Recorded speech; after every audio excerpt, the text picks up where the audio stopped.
దేవుడు నీతో నాతో మాట్లాడును గాక. ఆమేన్. ఈ దినమున మనము దేవుని యొక్క శరీరాన్ని, దేవుని యొక్క రక్తాన్ని మనము భుజించడానికి వచ్చి ఉన్నాం కదా. దేవుని యొక్క శరీరాన్ని, దేవుని యొక్క రక్తాన్ని మనం ఏం చేయడానికి వచ్చాం? భుజించడానికి వచ్చి ఉన్నాం. అసలు ఈ సందర్భం ఎందుకు క్రియేట్ అయింది? అసలు యేసు ప్రభువారు ఈ లోకంలోకి వచ్చినప్పుడు ఎప్పుడు ఈ మాట చెప్పాడు? ఈ మాట చెప్పినప్పుడు అక్కడున్న జనం ఎలా స్పందించారు? అక్కడున్న పరిస్థితి ఏ రీతిగా ఉంది అని మనం తెలుసుకోవాలంటే యోహాను సువార్త 6వ అధ్యాయంలోకి మనం రావాలి. యోహాను సువార్త 6వ అధ్యాయంలోకి వస్తే యేసు ప్రభువారు ఇదిగో నేనే జీవాహారమును అని చెప్పినప్పుడు, మీరు నన్ను భుజించండి, నన్ను తాగండి అని చెప్పినప్పుడు అక్కడున్న ప్రజలు ఎలా స్పందించారో, అసలు ఆయన ఎందుకు చెప్పాడో ఈ మాట ఆయనకున్న లోతైన అనుభవం ఏంటిదో కొన్ని విషయాలు మనం తెలుసుకోవడానికి ప్రయాసపడదాం. యోహాను సువార్త 6వ అధ్యాయం 31వ వచనం దగ్గర నుండి మనం ధ్యానం చేద్దాం. భుజించుటకు పరలోకము నుండి ఆయన ఆహారము వారికి అనుగ్రహించును అని రాయబడినట్లు మన పితరులు అరణ్యములో మన్నాను భుజించిరని ఆయనతో చెప్పిరి. కాబట్టి యేసు, అక్కడ ఉన్నవారు అంటున్నారు, పైన సందర్భాలు మీరు చదువుకుంటే ఇంకా బాగా అర్థమవుతుంది. అక్కడ ఉన్న వాళ్ళు అంటున్నారు, ఇదిగో దేవుని వాక్యంలో రాయబడినట్లుగా దేవుడు ఆహారాన్ని ఇస్తా అని చెప్పినట్లుగా దేవదూతలు తినే ఆహారాన్ని మన పితరులైన మోషే కాలంలో ఇదిగో అరణ్యంలో ఉన్న ఆ యొక్క ఇజ్రాయేలీలకి దేవుడు మన్నాను కుమ్మరించాడు కదా, ఆ మన్నాను వాళ్ళు భుజించారు కదా, దేవుడిచ్చు ఆహారము కదా అని వాళ్ళందరూ మాట్లాడుతున్న సమయంలో, ఆలోచిస్తున్న సమయంలో యేసు ప్రభు వారు అంటున్న మాట ఏంటిదో చూడండి అక్కడ. కాబట్టి యేసు పరలోకము నుండి వచ్చు ఆహారము మోషే మీకు ఇవ్వలేదో, మీరు తప్పుగా అర్థం చేసుకుంటున్నారు. మోషే ద్వారా పరలోకం నుండి కుమ్మరించబడిన ఆహారము అది దేవుడిచ్చే జీవాహారము కాదు. అది దేవదూతలు తిను మన్నా మాత్రమే కానీ అది జీవాహారము కాదు. ఆనాడు మన పితరులు తిన్నది జీవాహారము కాదు కానీ ఇదిగో దేవదూతలు తినే మన్నాను తిన్నారు తప్ప జీవాహారము కాదు. ఆ వాక్యము ఇంకా నెరవేర్పులోనికి రావాలి అనే విషయాన్ని ఆయన తెలియజేస్తూ ఉన్నాడు. అందుకే మరొక మాట చదువుదాం. భుజించుటకు పరలోకం నుండి ఆకాశము ఆయన ఆహారమును వారికి అనుగ్రహించునని రాయబడినట్లు, దేవుడు ఆయన ఆకాశము నుండి భూలోకానికి ఆయన ఆహారమును, జీవాహారాన్ని అనుగ్రహిస్తాడని లేఖనాల్లో ముందుగానే రాయబడి ఉంది కదా. ఆ మాట మోషే ద్వారా కుమ్మరించబడిన మన్నా అనుకుంటున్నారు ప్రజలు. కానీ అసలు అర్థం ఏంటిదో, ఇంకా అసలు ఆ జీవాహారం ఏంటిదో యేసు ప్రభు వారు చెప్పడం ప్రారంభిస్తుంటున్నాడు. కాబట్టి యేసు పరలోకం నుండి వచ్చు ఆహారము మోస మీకు ఇవ్వలేదు, నా తండ్రియే పరలోకం నుండి వచ్చు నిజమైన ఆహారము అనుగ్రహించుచున్నాడు. మోషే ద్వారా పరలోకం నుండి ఆహారము పంపడలేదు కానీ ఇదిగో నా తండ్రి అయిన దేవుడే పరలోకం నుండి జీవాహారాన్ని పంపిస్తూ ఉన్నాడు. హల్లెలూయా. దేవుడే జీవాహారాన్ని లోకానికి పంపించి ఉన్నాడు. ఏంటిదట అదే చెప్తా ఉన్నాడు చూడండి. అయితే అనుగ్రహించి ఉన్నాడు 33వ వచనంలో, పరలోకం నుండి దిగి వచ్చి లోకమునకును జీవమునిచ్చు, ఆ జీవమునిచ్చినది దేవుడు అనుగ్రహించు ఆహారమై ఉన్నదని మీతో నిశ్చయముగా చెప్పుచున్నానని వారితో చెప్పాను. ఇదిగో ఆనాడు ఇశ్రాయేలు ప్రజలు తిన్నది, ఆనాడు దేవదూత తిన ఆహారము అంత మాత్రముతోనే ముగించబడ్డది. కానీ నా తండ్రి ఇచ్చే జీవాహారము ఎలాంటిదంటే అక్కడ లోకములో జీవం ఇచ్చుటకు నిశ్చయముగా వారికి అనుగ్రహిస్తున్నాడట. హల్లెలూయా. అందుకే అంటున్నాడు అక్కడ, పరలోకం నుండి దిగి వచ్చి లోకమునకు జీవం ఇచ్చినది దేవుడు అనుగ్రహించు ఆహారమై ఉన్నది. దేవుడిచ్చే ఆహారం ఎలాంటిదంటే లోకమంతటికి జీవాన్ని ఇస్తుంది. హల్లెలూయా. అప్పుడు వాళ్ళు తిన్నది వాళ్ళవరకైనా జీవం వచ్చిందా రాలేదా? వచ్చిందా? కుప్పకూలి చచ్చిపోయారు కదా. వాళ్ళవరకైనా జీవం ఉందా అంటే లేదు కదా. కానీ ఒక మారు ఆలోచించాలా, యేసు ప్రభు వారి ద్వారా ఈ జీవాహారము భూమిలోకి వస్తూ ఉంది. యేసు ప్రభు వారే ఆ జీవాహారమై ఉన్నాడు అనే విషయాన్ని ఖండితంగా ఆయన తెలిపినట్లుగా ఆయన తెలియజేస్తూ ఉన్నాడు. ఇదిగో ఆ జీవాహారం ఏదైతే ఉందో దాని ద్వారా లోకమంతా జీవింపబడతా ఉందట. హల్లెలూయా. లోకంలో ఉన్న ప్రతి ఒక్క మనుషుడు జీవించబడాలని, లోకంలో ఉన్న ప్రతి ఒక్క మనుషుడు రక్షించబడాలని, లోకంలో ఉన్న ప్రతి ఒక్క మనుషుడు దేవుని రాజ్యం వాక్యంలో వారసుడు కావాలని యేసు ప్రభువారిని దేవుడే ఈ లోకానికి జీవాహారముగా ఈ లోకానికి పంపించి ఉన్నాడు. ఆ మాటలు కొంచెం కిందకు వస్తే చెప్తూ ఉంటాడు చూడండి. అయితే ఏమంటున్నాడు, కావున వారు ప్రభువా ఈ ఆహారము ఎల్లప్పుడూ మాకు అనుగ్రహించబడుమనిరి. వాళ్ళు అడుగుతున్నారయ్యా, అట్లాంటి జీవంతో కూడిన ఆహారం మాకు అనుగ్రహించవా, అలాంటి ఆహారం మాకు ఇవ్వమని చెప్పవా, మాకు అనుగ్రహించవా అని అడుగుతూ ఉన్నారు.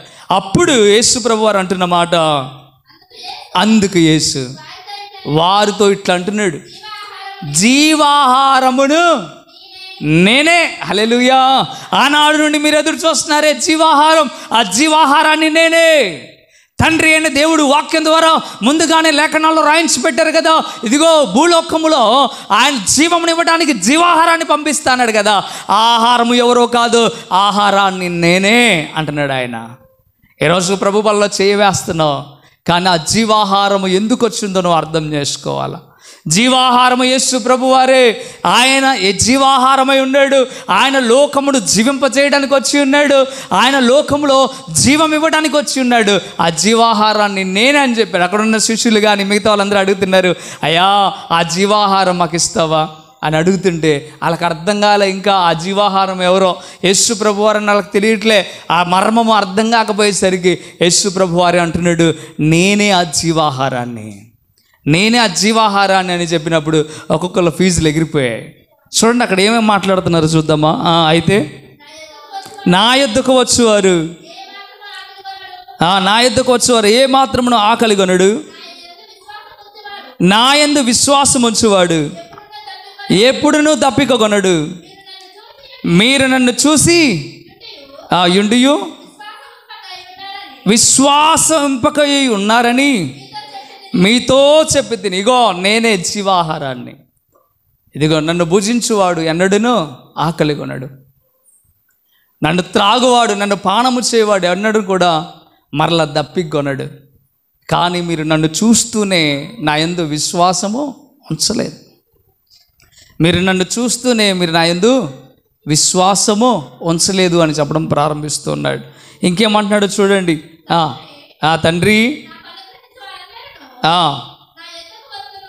తండ్రి ఎవరినైతే ఆకర్షిస్తారో వాళ్ళు నా యొద్దకు వస్తారు. ఈరోజు మీరు రక్షించబడ్డారు అంటే తండ్రి మిమ్మల్ని ఏం చేశాడు, ఆకర్షించుకున్నాడు.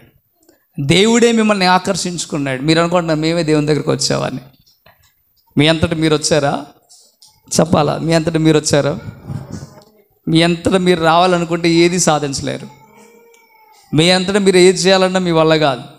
తండ్రి అయిన దేవుడే మిమ్మల్ని ఆకర్షించుకున్నాడట ఆయన వైపు.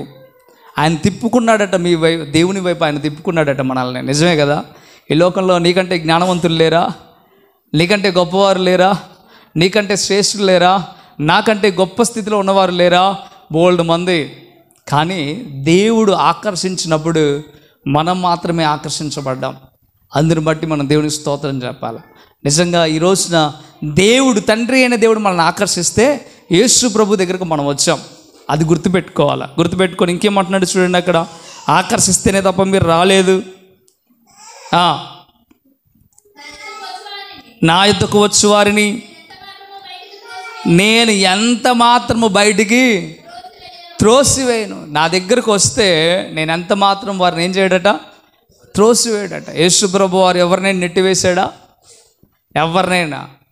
వ్యభిచారం వచ్చింది యేసు ప్రభు దగ్గరికి కదా, రాళ్ళు పెట్టి కొట్టి చంపడానికి సిద్ధపడినప్పుడు ఆమె యేసయ్య దగ్గరికి వచ్చింది. యేసయ్య ఆమె నెట్టివేశాడా? పో, నువ్వు అంతే చచ్చిపోవాలి, రాళ్ళు పెట్టి కొట్టి చంపాలని చెప్పి అన్నాడా? అందులో త్రోసివేయలే. క్షమించాడు, పాపాన్ని క్షమించి మరలా ఆమెను పరిశుద్ధురాలిగా మార్చాడు. ఈరోజున ఒక మారు ఆలోచించాలా, నిన్ను నన్ను దేవుడు ఎప్పుడు త్రోసివేయలే. ఎందుకంటే ఆయనే జీవం ఇచ్చేవాడు గనక, ఆయనే జీవాహారమై ఉన్నాడు గనక, ఆయనే మనకు జీవం ఇవ్వడానికి ఈ లోకమునకు వచ్చి ఉన్నాడు గనక ఆయన మనల్ని త్రోసివేయడో. తండ్రి ఎవరినైతే ఆకర్షిస్తారో, ఆకర్షించబడి దేవుని మందిరానికి ఎవరైతే వస్తారో, దేవుని దగ్గరికి ఎవరైతే వస్తారో వారిని యేసు ప్రభువారు ఎంత మాత్రము కూడా త్రోసివేయడట. చూడండి, అందుకే అంటున్నాడు త్రోసివేయుడు. ఇంకా నా ఇష్టమును నెరవేర్చుకున్నట్టుకు నేను రాలేదు, నన్ను పంపిన వాని చిత్తము నెరవేర్చుటకే పరలోకం నుండి దిగి వచ్చి తిని నా తండ్రి చిత్తాన్ని నెరవేర్చడానికి, నన్ను పంపిన నా తండ్రి చిత్తాన్ని నెరవేర్చడానికి ఈ లోకానికి నేను దిగి వచ్చా అంటూ ఇంకేమంటున్నాడు 39వ వచనంలో, ఆయన నాకు అనుగ్రహించిన దాని అంతటినే నేనేమియో పోగొట్టుకొనక అంత్య దినమున దాన్ని లేపుటయే నన్ను పంపిన వాని చిత్తమై ఉన్నది. కుమారుని చూసి ఆయన యందు విశ్వాసముంచు ప్రతి వాడును నిత్య జీవము పొందుటకే నా తండ్రి చిత్తమై ఉన్నది. అంత్య దినమున నేను వానిని లేపుదును. హల్లెలూయా. యేసు ప్రభువారు జీవాహారమై ఉన్నాడు, ఆయన జీవమై ఉన్నాడు కనుక ఎవరైతే ఆయన దగ్గరకు వస్తారో, ఎవరైతే ఆయన దగ్గరకు వచ్చి ఆయన ఆహారాన్ని భుజిస్తారో, ఎవరైతే ఆయన దగ్గరకు వచ్చి ఆయన పానమును తాగుతారో, అప్పుడు ఆయన ఒకనాడు ఏ రీతిగా అయితే లేపబడి తిరిగి లేచి ఆయన ఆరోహణమై వెళ్ళిపోయాడో అదే రీతిగా మరలా మృతులైన మనల్ని అంత్య దినముల్లో మనల్ని కూడా ఆయన లేపుతాడట. ఎవరైతే ఆయన దగ్గరికి వచ్చి ఆయన ఆహారమును, ఆ జీవాహారమును, ఆయన పానమును తాగుతామో వారిని మాత్రమే లేపుతాడు అనే విషయం ఈ వాక్యం ద్వారా స్పష్టంగా మనకు అర్థమవుతా ఉంది. సంఘముగా వెత్తబడిన నీవు, సంఘంగా ఉండబడిన నీవు, నువ్వు వెత్తబడాలి అంటే తప్పక ఆయన ఆహారములో, ఆయన శరీరములో, ఆయన రక్తములో నువ్వు పాలు పొందాలి. ఈ మాట వినగానే ఒక్కొక్కరికి ఆయన శరీరం ఎట్లా తినాలి, ఆయన రక్తం ఎట్లా తినాలి అని ఇక్కడ చాలామంది అనుకోవడం ప్రారంభించాడు. 41వ వచనంలో, కాబట్టి నేను పరలోకం నుండి దిగి వచ్చిన ఆహారమని ఆయన చెప్పినందున, బాగా వినాలి, యూదులు ఆయనను గూర్చి సనుగు కొనుచు, ఈయన యేసేపు కుమారుడైన యేసు కాడా, ఈయన తల్లిదండ్రులను మనము ఎరుగుదుము కదా, నేను పరలోకం నుండి దిగి వచ్చి ఉన్నానని ఈయన ఎలాగో మనకు చెప్పుచున్నాడండి. అందుకు యేసు, అక్కడున్న వాళ్ళందరూ ఏమనుకుంటున్నారు, ఈయన మరియ కుమారుడే కదా, ఈయన యేసేపు కుమారుడే కదా, మన మధ్యలో పుట్టినోడే కదా, ఈయన పరలోకం నుండి వచ్చానని ఎలా చెప్పుకుంటున్నాడు అని వాళ్ళు సనుక్కుంటున్నారట. అలా ఏం చేస్తున్నారట, సనుక్కుంటున్నారు. మీకు కూడా అలవాటేగా ఇట్లా వాక్యం చెప్తుంటే అటు ఇటు గునుక్కుంటూ సనుక్కుంటూ మాట్లాడతారు. వాళ్ళు కూడా ఆయన ఇలా మాట్లాడుతున్న సమయంలో అక్కడ కొంతమంది సనుగుతూ గునుగుతూ మాట్లాడుకుంటూ ఉన్నారట. అప్పుడు యేసు దాన్ని పసిగట్టి అంటున్న మాట చూడండి, అందుకు యేసు, మీలో మీరు, అదేగా చెప్పేది, మీలో మీరు సనుక్కోకండి, నన్ను పంపిన తండ్రి వాణిని ఆకర్షిస్తేనే కానీ ఎవడున్న నా యొద్దకు రాడు. అంత్య దినమున నేను వారిని 2 మార్లు మళ్ళా చెప్పాడు. ఇదే మాట 2 మార్లు మళ్ళా చెప్పాడు. మీరు సనుక్కోవద్దు, గునుక్కోవద్దు, నన్ను నమ్మితే, ఏ తండ్రి మిమ్మల్ని ఆకర్షిస్తేనే మీరు నా దాకా వస్తారు, ఆకర్షించకపోతే మీరు నా దాకా రారు. కానీ ఒక మాట చెప్తున్నా, ఎవరైతే నా దగ్గరకు వస్తారో వారిని నేను అంత్య దినాన మరలా లేపుతా. అదే మాట మరలి రిపీట్ చేశాడు. అదే మాట అనగానే అప్పుడు చూడండి ఏమంటున్నా 45వ వచనంలో, వారందరూ దేవుని చేత బోధించబడినవని ప్రవక్తల్లో రాయబడి ఉన్నట్లు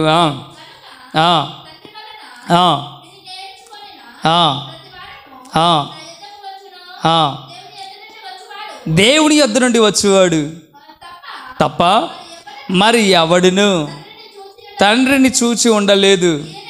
ఈయనే తండ్రిని చూచి ఉన్నాడు. విశ్వాసం ఉంచువాడే నిత్య జీవము గలవాడు, జీవాహారమును నేనే అంటున్నాడు ఆయన. హల్లెలూయా. తండ్రిని చూసిన వాళ్ళు ఎవరు ఉన్నారా మీలో? ఎవరు చూడలే. మరి ఎవరు చూసారు? ఈయన తండ్రి దగ్గర నుండి వచ్చి ఉన్నాడు గనక, ఎవరు? యేసు ప్రభు వారు తండ్రి దగ్గర నుండి వచ్చి ఉన్నాడు గనక, ఆయన తండ్రిని చూసినవాడు గనక ఇదిగా అంటున్నాడు, ఆయన చేత పంపబడిన వాడు గనక అంటున్నాడు, విశ్వసించువాడే నిత్య జీవము గలవాడు. ఎవరైతే ఈ మాటలు నమ్ముతారో, ఎవరైతే ఈ మాటల ప్రకారం ఉండటానికి ఇష్టపడతారో వారే నిత్య జీవము గలవారు, వారే నిత్య జీవము గలవారు అంటూ ఇంకేమంటున్నాడు చూడండి అక్కడ, అంటూ నిత్య జీవము గలవారు, జీవాహారమును నేనే. మరలా చెప్తున్నాడు, జీవాహారాన్ని నేనే, జీవాహారమును నేనే అని చెప్పాడు. చెప్తూ ఇంకేమంటున్నాడు చూడండి అక్కడ, మీ పితరులు అరణ్యములో మన్నాను తినను చనిపోయిరి, దీనిని తినువాడు చావకుండునట్లు పరలోకము నుండి దిగి వచ్చిన ఆహారం ఇదే.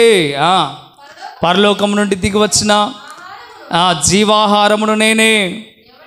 ఎవడైనను ఈ ఆహారమును భుజించితేనే వాడెల్లప్పుడూ జీవిస్తాడు.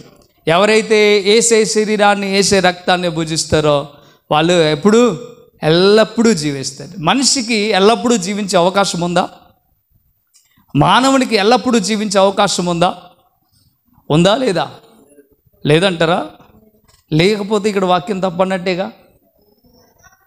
ఎవడైతే జీవాహారాన్ని భుజిస్తాడో, ఎవరైతే ఆయన శరీరాన్ని ఆయన పానాన్ని భుజిస్తారో ఆడు ఎల్లప్పుడూ జీవించే అవకాశం ఉంది అని బైబిల్ చెప్తుంది. నీ పేరేం పేరు? అబ్రాహ్మణ. మీ పేరు అబ్రాహ్మ. నా పేరు చెప్పండి, మాట్లాడు. నా పేరు మాట్లాడరే, తెలీదా? రాజేష్ పాస్. పేరు పెట్టి పిలవలేకూడదన్నా, ఏం పర్లేదు. రాజేష్, లలితక్క, అది చూస్తే సుభద్రమ్మ, వీళ్ళందరూ. ఒకవేళ ఉదాహరణ మేమే చెప్పలేను కాబట్టి నామే చెప్పుకుంటున్నాను. ఒకవేళ నేనే కనుక చనిపోయాను అనుకోండి, అలా పరుండు పెడితే అందరు చూడటానికి వస్తూ ఉంటారుగా, ఎక్కడెక్కడో వాక్యాలు వినేవాళ్ళు, ఎక్కడో తెలిసిన ప్రతి ఒక్కళ్ళు కూడా చూడటానికి వస్తారు. అప్పుడు అక్కడ కూర్చొని ఏడ్చే మా అమ్మ కానీ, లేకపోతే నా భార్య కానీ, ఒకవేళ సంఘమైన మీరు కానీ ఎవరైనా ఏడుస్తున్న పరిస్థితుల్లో ఏమని ఏడుస్తారు? ఇక రాజేష్ అన్న మన మధ్యలో ఇక లేడు, ఇక ఆయన లేడు, ఇక మన మధ్యలో రాజేష్ అన్న వెళ్ళిపోయాడు. అరే, శరీరం అక్కడే ఉందిగా, శరీరం అక్కడే ఉంది కదా, కానీ వెళ్ళిపోయాడు అనే మాట ఎందుకు వచ్చింది? ఇక లేడు అనే మాట ఎందుకు వచ్చింది? ఆయన వెళ్ళిపోయాడు అనే మాట ఎందుకు వచ్చింది అంటే, ఈ నరుడు అంటే ఈ శరీరము కాదు, లోపల ఉన్న ఆత్మ. ఈ ఆత్మ ఎల్లప్పుడూ జీవించాలి అంటే, ఎల్లప్పుడూ పరలోక రాజ్యంలో ఉండాలి అంటే జీవాహారాన్ని భుజించాలి. అందుకే అన్నాడు, మన పితరులు తిన్న మన్నా జీవాహారం కాదు, అందుకే వారు మన్నా తిన్నా, దేవతలు తినే ఆహారము తిన్నా, ఇదిగో వాళ్ళు శాస్త్రమైన ఆహారము తిన్నా, దేవుడు దాన్ని కుమ్మరించినా అది తిన్నప్పటికీ చచ్చిపోయారు. వారు విశ్వాసంలో లేరు బలంగా. ఇటు చూస్తే శారీరకంగా చచ్చిపోయారు, రెండు విధాలుగా చచ్చిపోయారు. వాళ్ళు ఓన్లీ మరణం శరీరపూర్వకంగా కాదు, వాళ్ళు ఆత్మ మూలకం కూడా చచ్చిపోయారు. ఎందుకంటే వాళ్ళు సనుక్కుంటూ గునుక్కుంటూ దేవుడి మీద ఎదురాడుతూ, దేవుడిని పోరాడుతూ, ఎప్పుడు చూస్తే దేవుడిని దూషిస్తూ, దేవుడి మీద నిందలు వేస్తూ వాళ్ళు సనుగుతూ గునుగుతూ చచ్చిపోయారు. వారు ఆత్మపరంగా చనిపోయారు, ఇటు చూస్తే శారీరపరంగా చనిపోయారు. క్రైస్తవునికి, యేసు ప్రభువుని నమ్మిన వానికి రెండు పుటకలు ఉంటాయి, ఒక మరణం ఉంటుంది. లోకంలో ఉన్నవాడు దేవుని తెలుసుకున్నవాడికి ఒక పుటక మాత్రమే ఉంటుంది, ఒక జననం మాత్రమే ఉంటుంది, రెండు మరణాలు ఉంటాయి. ఇక్కడ రాయబడిన విషయాలు మనం అర్థం చేసుకోవాలా. ఇదిగో దేవుని నమ్మిన నీకు రెండు జన్మలంటే, ఒకటి మానవుడిగా పుట్టడం ఈ లోకంలో, రెండవదిగా ప్రభువులోనూ పుట్టడం, మారు మనసు పొంది, అది నువ్వు బాప్తిసం పొందిన మారు మనసు పొందిన దినమున. ఇది నీకు రెండు పుటకలు. మరణం శారీరకమైన మరణం మాత్రమే ఉంటుంది నీకు. ఎందుకయ్యా అంటే, ఆయన జీవాహారాన్ని భుజిస్తావు గనక, ఆయనను స్వీకరించావు గనక, ఆయనను నమ్ముకున్నావు గనక, ఆయనే జీవాహారమై ఉన్నాడు గనక మనల్ని నిత్య జీవంలో ఉంచుతాడు. అందుకే అంటున్నాడు, విశ్వసించువాడు. అక్కడ రాస్తా ఉన్నమాట చూద్దామా? విశ్వసించువాడు ఏం చేస్తాడట? అక్కడే రాశాడు కదా పై వచనంలో, విశ్వసించువాడే నిత్య జీవము గలవాడు. నిత్య జీవము గలవాడు, ఇటర్నల్ లైఫ్. ఇటర్నల్ లైఫ్ అంటే ఎల్లప్పుడూ జీవించడం, ఎప్పుడూ జీవించడం. ఒకవేళ యేసులో నువ్వు పుట్టకపోతే, యేసులో నువ్వు జీవించకపోతే ఇటర్నల్ లైఫ్ అనేది నీకు లేదు. రెండవ మరణం ఉంది. ప్రకటన గ్రంథం 21:8 ప్రకారం చూస్తే అది రెండవ మరణం. దానిలో పాలు పొందుతారు అనే విషయం మనకు క్లియర్గా అర్థమవుతుంది. విశ్వాసము లేనివాడు, అందుకే అవిశ్వాసులను రాయబడి ఉంది ప్రకటన గ్రంథంలో. ఇక్కడేమో విశ్వసించిన వాడేమో నిత్య జీవంలోకి వెళ్తాడు, అక్కడ నరకానికి వెళ్ళేవారు లీస్ట్ రాయబడి ఉంది. ఒకసారి తీసి చదవగలుగుతారంటే చదవగలగండి. ప్రకటన గ్రంథం 21వ అధ్యాయం 8వ వచనం చదువుతున్నాను. పిరికి వారును అవిశ్వాసులు, చూడండి రెండో లిస్టులోనే ఉంది అవిశ్వాసులు. అక్కడేమో విశ్వాసము కలిగిన వాడు నిత్య జీవం పొందుతాడు, అవిశ్వాసుడేమో రెండో మరణానికి వెళ్ళిపోతాడు. పిరికి వారును అవిశ్వాసులను, అసహ్యులను, నరంతకులను, వ్యభిచారకులను, మాంత్రికులను, విగ్రహారాధికులను, అబద్ధికులందరూ మండు గుండములో పాలు పొందుదురు. ఇది రెండవ మరణం. విశ్వసించిన వాడేమో నిత్య జీవంలోకి వెళ్తున్నాడు, విశ్వసించిన వాడు, అవిశ్వాసం గలవాడేమో మండు గుండంలోనికి వెళ్తున్నాడు. ఇప్పుడు చెప్పండి, మన ఆత్మ ఎల్లప్పుడూ జీవిస్తుందా జీవించదా? మనకు మరణం ఉందా? క్రీస్తునందున్న వాడికి నిత్య జీవం అని దేవుడు చెప్తుంటే ఈరోజు అందుకే అన్నాడు, నేను మరలా వాడిని లేపుతాను, అంత దినములో వాడిని లేపుతాను. మరలా లేపుతాడు దేవుడు మనల్ని. శారీరకంగా మనం చచ్చిపోయినప్పుడు తీసుకెళ్ళి ఆ పెట్టెలో పెట్టి భూమిలో పెట్టవచ్చు, లేకపోతే కాలబెట్టవచ్చు, లేకపోతే ఏమైనా చేయొచ్చు. ఒకవేళ సముద్రంలో పడి కొట్టుకొని పోవచ్చు. ఒకవేళ నీ యొక్క ఆ శరీరాన్ని ఆ పురుగులు పట్టి క్షీణించి భూమిలో కలిసిపోవచ్చు. ఎలాగ కలిసిపోయినా, ఎలా నేలలో చేరిపోయినా, ఏ రీతిగా మన్నైపోయినా దేవుడు ఒక దినమున నిన్ను లేపుతాడు. లేపి ఆయన నిత్య జీవాన్ని నీకిస్తాడు. ఎవరికయ్యా అంటే ఆయనను విశ్వసించిన వారు. ఎవరయ్యా ఆయన విశ్వసించిన వారంటే ఆయన నమ్మి, ఆయన యందు విశ్వాసము పొంది, ఆయన యందు నమ్మకము కలిగి బాప్తిస్మము పొందుకొని, మారు మనసు పొందుకొని, ఇదిగో ఆయన శరీరమును, ఆయన రక్తమును ఎవరైతే భుజిస్తారో వారికి నిత్య జీవం. అందుకే ప్రతి నెల, కొంతమంది ప్రతి వారం, కొంతమంది ప్రతిరోజు, ఎలాగైతే ఏమి ఆయన శరీరాన్ని, ఆయన రక్తాన్ని పాలు పంచుకోవడం మంచిది. కొంతమంది ఈరోజే తీసుకోవాలనుకుంటారు, అదేం లేదు బైబిల్లో. పగలే తీసుకోవాలంటారు కొంతమంది ప్రభు వల్ల రాత్రే తీసుకోవాలంటారు. ఎందుకంటే యేసు అప్పబడే రోజు ఆ రాత్రిపూటే కదా, ఆయనకు ఆ సమయం కలిసింది, నీకు ఈ సమయం కలిసింది. ఎందుకు తీసుకోవాలో ముందు నువ్వు తెలుసుకోవాలా. నువ్వు నిత్య జీవం పొందడానికి దీన్ని చేయమన్నాడు. అంతేగాక మన కొరింథీ రాసిన పత్రికలో ఎన్నోసార్లు మీకు చెప్పి ఎందుకు తీసుకోవాలో, ఆయనను జ్ఞాపకం చేసుకోవడానికి తీసుకోవాలని, ఆయన గురించి సువార్త చేయడానికి తీసుకోవాలని కదా ఎన్నో విషయాలు మీకు చెప్పడం జరిగింది ఎన్నోసార్లు. కానీ ఈరోజు సుకుమారు మీరు ఆలోచించండి, అర్థం చేసుకోండి. యూట్యూబ్లో కూడా వీడియోలు ఉన్నాయి, ఒకవేళ కావాలంటే చూసుకోండి. ఎందుకు ఈ మాట మీకు చెప్తున్నానంటే నిత్య జీవాన్ని దేవుడిస్తాడు. అందుకే అంటున్నాడు, ఏమన్నాడు అక్కడ ఎవడైనను ఈ ఆహారమును భుజించితే ఎల్లప్పుడూ జీవించును. ఇంకా మరియు నేనిచ్చు ఆహారము లోకమునకు జీవము కొరకైన నా శరీరమే అని మీతో నిశ్చయముగా చెప్పుచున్నా. నిశ్చయముగా అంటే డౌట్ లేకుండా, క్లారిటీగా. ఎంత క్లారిటీ చెప్తారంటే నా శరీరమే మీ యొక్క ఆహారం, నా శరీరమే. యేసయ్య శరీరాన్ని మనకిచ్చేసాడు, యేసయ్య శరీరాన్ని మనకిచ్చేసాడు. ఈ మాట నిశ్చయముగా చెప్తున్నాడు. అప్పుడు చూడండి, అక్కడ రాస్తున్న మాటను చూద్దాం. ఆ కింద వాళ్ళు చూడండి, ఇక యూదుల పరిస్థితి ఎలా ఉందో 52వ వచనంలో.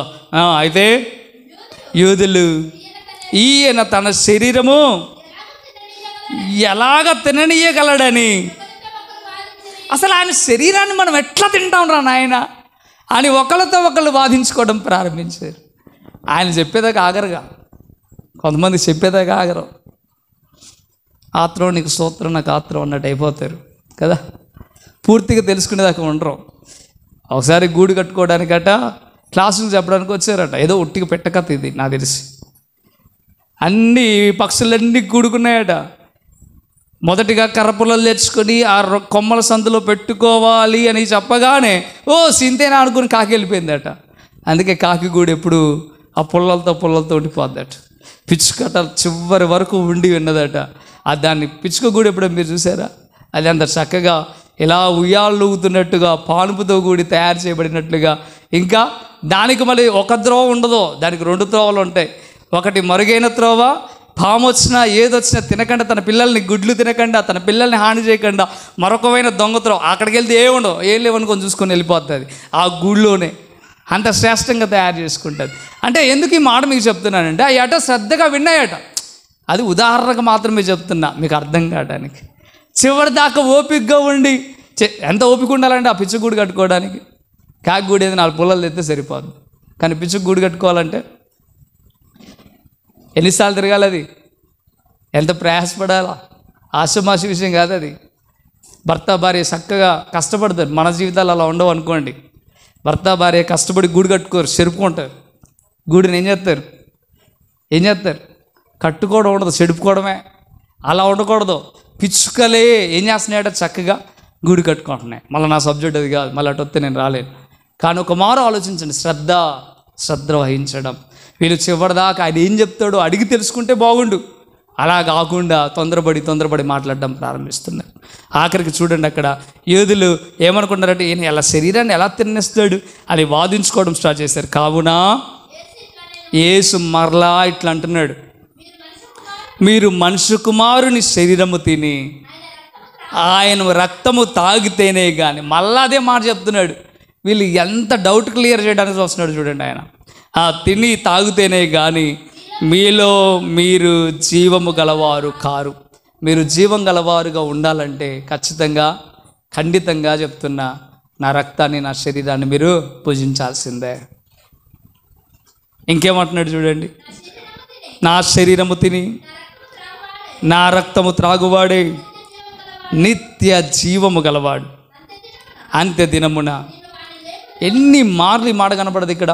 3-4 సార్లు ఇదే అధ్యాయంలో ఈ కొద్ది విషయాల్లోనే, ఈ కొన్ని వచనాల్లోనే మనకు కనిపిస్తూ ఉంది. 2-3 సార్లు అంత్య దినమున నేను వాళ్ళు లేపుతాను, నా రక్తము తిని నా రక్తాన్ని నా శరీరాన్ని తిని తాగువాడే వాడిని లేపుతాను అని ఎన్ని మార్లు చెప్పాడు చూడండి. కొంతమంది ఈరోజు బల్లలో పాలు పొందడానికి రాలే, ఈరోజు బల్లలో చేయి వేయడానికి కొంతమంది రాలే. దేవుడు ఏమని చెప్తున్నాడు, ఆయన బల్లలో ఎవరైతే చేయి వేస్తారో, ఆయన బల్లలో ఎవరైతే ఆయన రక్తంను తిని తాగుతాడో వాడే నిత్య జీవం గలవాడు. ఈ రోజున మీ పరిస్థితి ఏంటి ఒక మారు అర్థం చేసుకోండి, ఆలోచించండి.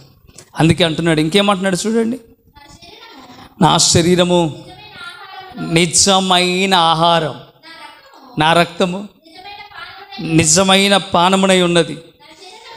నా శరీరము తిని నా రక్తము త్రాగువాడు నా యందును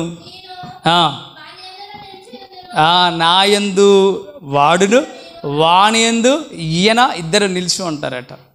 ఎవరైతే ఆయన బలలో చేవేస్తారో, ఎవరైతే ఆయన రొట్టెను ఆయన ద్రాక్షరసాన్ని తాగుతారో, ఎవరైతే ఆయన శరీరముగా భావించి జ్ఞాపకం చేసుకోవడానికి పని చేస్తారో, వారిలో ఆయన, ఆయనలో వారు ఉండడానికి అవకాశం ఉంటుంది. అదే మాట చెప్తూ ఉన్నాడు. ఆఖరికి ఈ మాటలన్నీ చెప్పిన తర్వాత ఇంటికి వెళ్ళి చదువుకోండి. యేసు ప్రభు వారు అప్పగించబడు రాత్రి ఆయన ఒక రొట్టెను ఎత్తుకొని అక్కడ క్రియాపూర్వకంగా చూపించాడు. అప్పుడు ఒక రొట్టెను ఎత్తుకొని చెప్తున్నాడు, ఇది నా శరీరం, ఇది నా శరీరం. ఎందుకు ఇది నా శరీరం?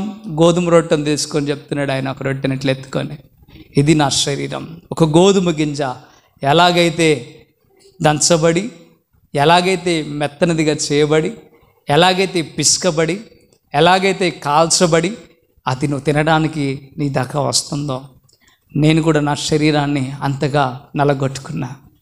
నా శరీరాన్ని నీ కోసం, నీకు జీవాన్ని ఇవ్వడం కోసం, ఇదిగో నిన్ను జీవింప చేయడానికి కోసం నన్ను నేను నలగొట్టుకున్నా, నన్ను నేను దంచబడ్డా.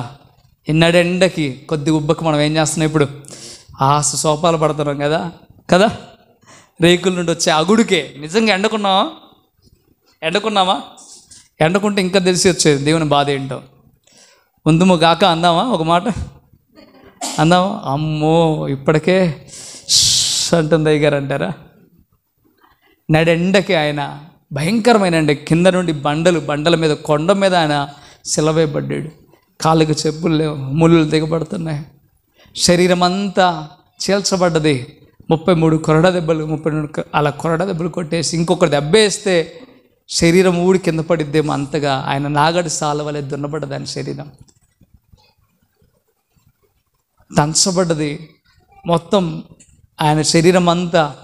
మెత్తనైన పిండి ఎలా బిసుకుతారు మీరు? చపాతీ చేసి, చాలామంది చపాతీలు చేయడం రాదు అసలు, ఇది గట్టిగా అయిపోతాయి కదా. మెత్తగా దాన్ని ఏం చేయాలా? చేయడం వచ్చామా? మంచిగా వచ్చా?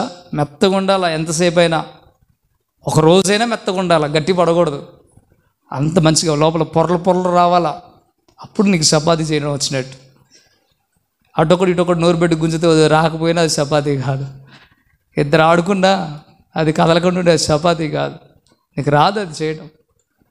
దాన్ని బాగా గుద్ది మరలా దాని మీద తడి క్లాత్ వేసి మరలా నానబెట్టి మరలా కొద్దిసేపు అయిన తర్వాత మరలా దాన్ని ఆ శ్రద్ధ ఆడింది, పెట్టామా, పిండామా, బిసికామా, వేసామా కదా. ఈ రోజుల్లో ఎవరు టేస్టీ చేస్తున్నారండి? దంచబడి గుద్దబడి. యేసు ప్రభు వారి పరిస్థితి అది. నువ్వు చపాతీ చేసినప్పుడు వేసే గుర్తు రావాలి. ఆమె ఎంతగా అంటే అంతగా ఆయన మెత్తనైన స్థితికి వెళ్ళిపోయాడు.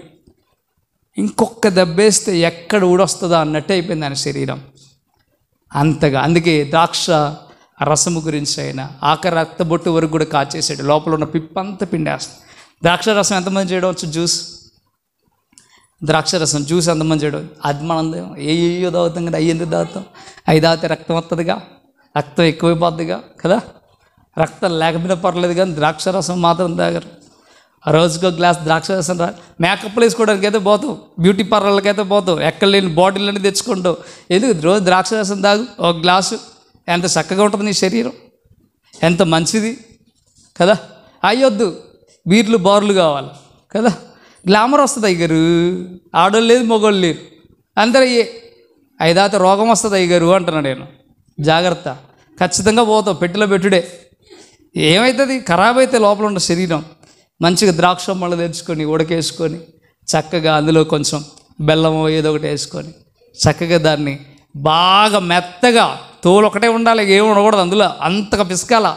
ద్రాక్ష రసం చేయడం అంటే ఆశీర్వాద విషయం కాదు అది, వడగట్టడం అంటే అది మామూలు విషయం కాదు అది. పూర్వకాలం ద్రాక్షరసం చేసేటప్పుడు ఎలా ఉండేదంటే కాళ్ళు శుభ్రం కడుక్కొని తొట్టుల్లో ద్రాక్షలన్నీ పోసి ఇక తొక్కుడే తొక్కుడు తొక్కి తొక్కి తొక్కి తొక్కి ఆ రసమంతా ఆ సందులో వెళ్ళిపోయేది వడగట్టుకొని. అలా చేసేవాళ్ళు. ఏంది ఇలా చూస్తున్నారు? అదనా శుభ్రంగా ఉంది, నువ్వు తాగే బీరు ఉంది చూసావా, నువ్వు తాగే అవి ఉండే చూసినావా, ఎట్లాంటివి తెలుసా? 10 సంవత్సరాలు మురగబెడతారు, 5 సంవత్సరాలు మురగబెడతారు. ఇన్ని సంవత్సరాలు మురగబెడితే అంత స్ట్రాంగ్ అవుతుంది అది. అంటే అంత కంపుతో కూడింది నువ్వు తాగుతున్నావు, ఇంకా నువ్వు ఇచ్చ చూస్తావే కదా కదా. ఆలోచించు, అర్థం చేసుకో. చండాలం కాదు. దేవుడు అది కాదు ద్రాక్షరసం ఇచ్చింది బైబిల్లో, ఇది. అర్థమవుతుందా? ఒక మారు మీరు ఆలోచించండి, అర్థం చేసుకోండి. ఆయన శరీరము పోల్చబడి, కొంతమంది అంటారు చర్చిలో వాళ్ళకి వైన్ పోస్తారండి, వైన్. దీన్ని వైనే అంటారు, దాన్ని వైనే అంటారు. ద్రాక్షరసం అంటేనే వైన్ అంటారు. ఏది మత్తుతో కూడిన వైన్ పోతారు మీకు చర్చిలో? కాదు. అందుకే తూలిపోతున్నారా చర్చిలో? కాదు కదా. తెలియని వాళ్ళు దగ్గర నుండి చూస్తే బాగుండు, చూడరుగా కదా. ద్రాక్షరసాన్ని వైనే అంటారు, దాన్ని వైనే అంటారు. అదేమో మురగబెట్టింది, ఇదేమో ఫ్రెష్గా అప్పటికప్పుడు తయారు చేయబడ్డది. ఈరోజున ఒక మారు నువ్వు ఆలోచించాలి, అర్థం చేసుకోవాలి.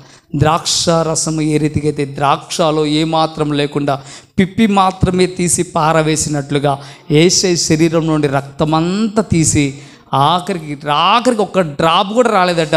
ఆయన చనిపోయాడో లేడో అని తెలుసుకోవడానికి పొడిస్తే లీటర్ రక్తం వచ్చిందా? ఒక చుక్క రక్తం వచ్చిందా?